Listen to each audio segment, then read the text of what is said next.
तो चलिए दोस्तों, आज हम पढ़ेंगे एक्सपोनेंट एंड पावर्स के बारे में। हमारा टॉपिक है आज का एक्सपोनेंट एंड पावर्स। तो देखिए, जैसे कि कोई नंबर है 5 की पावर 4, 5 की पावर 4।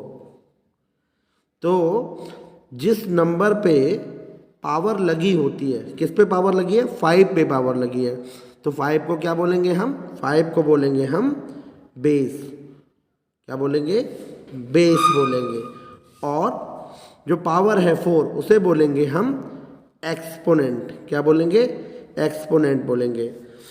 और इसका मतलब क्या है? इसका मतलब है कि 5 को हमने कितनी बार मल्टीप्लाई किया है? 4 बार मल्टीप्लाई किया है।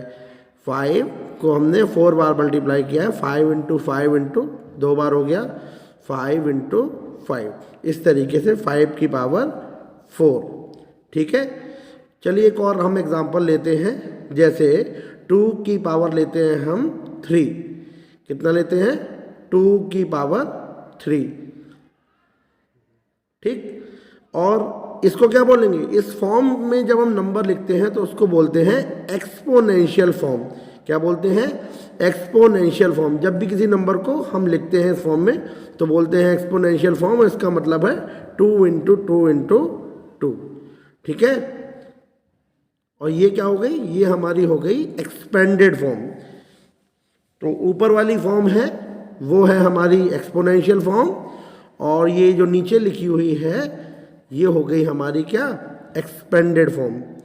ठीक है, चलिए हम किसी नंबर को एक्सपोनेंशियल फॉर्म में लिख के दिखाते हैं। मान लीजिए ये नंबर है हमारे पास 512, इसको एक्सपोनेंशियल फॉर्म में लिखना है। तो इसके लिए हमें क्या करना पड़ेगा?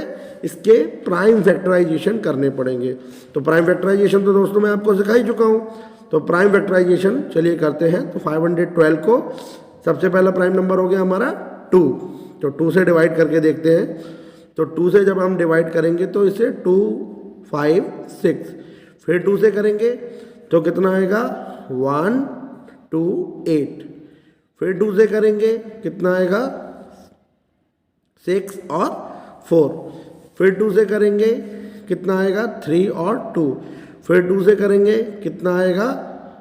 1 और 6, फिर 2 से करेंगे 8, फिर 2 से करेंगे 4, फिर 2 से करेंगे 2 और फिर 2 से करेंगे तो 1 आ जाएगा। तो आप देख पा रहे हैं 2 कितने बार है?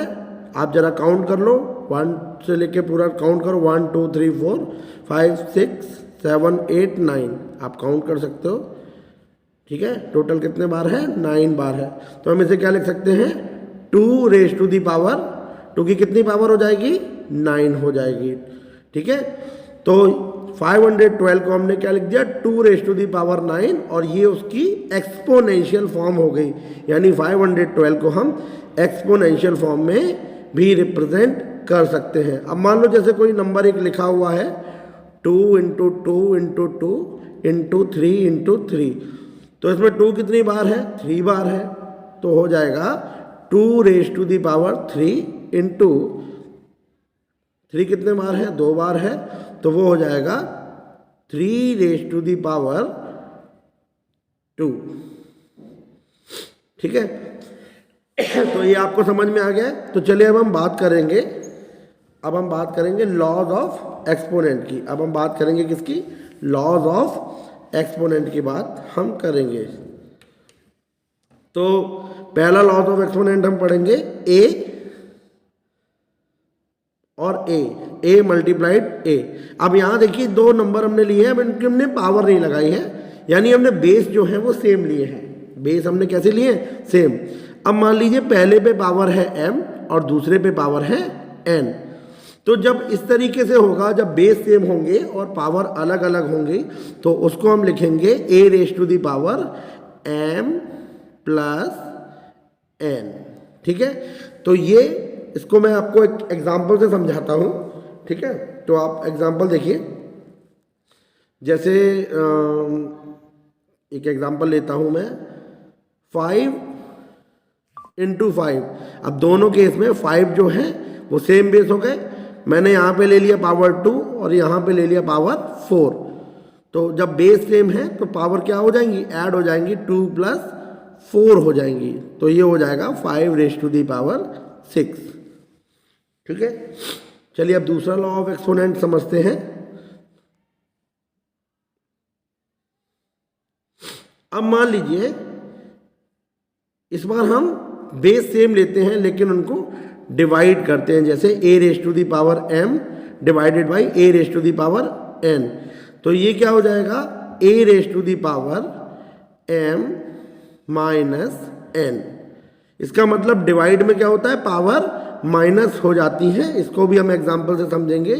6⁵ इंटू 6⁻², तो ये हो जाएगा, ये डिवाइड है सॉरी, तो ये हो जाएगा 6⁵ क्या हो जाएगा, 6⁵ मैं धीमे धीमे समझा रहा हूँ जिससे आपको इजीली समझ में आ सके। कोई प्रॉब्लम? ठीक है, अब हम आते हैं अपने थर्ड लॉ ऑफ एक्सपोनेंट पे।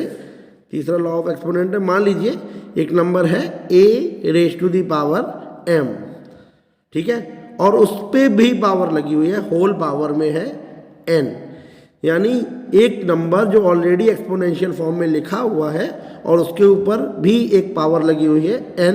तो ऐसे केस में क्या होगा, उस पावर का आपस में हम मल्टीप्लाई कर देंगे। क्या कर देंगे, मल्टीप्लाई, यानी a⁻m into n is equal to a⁻m n चिपका के लिख देंगे।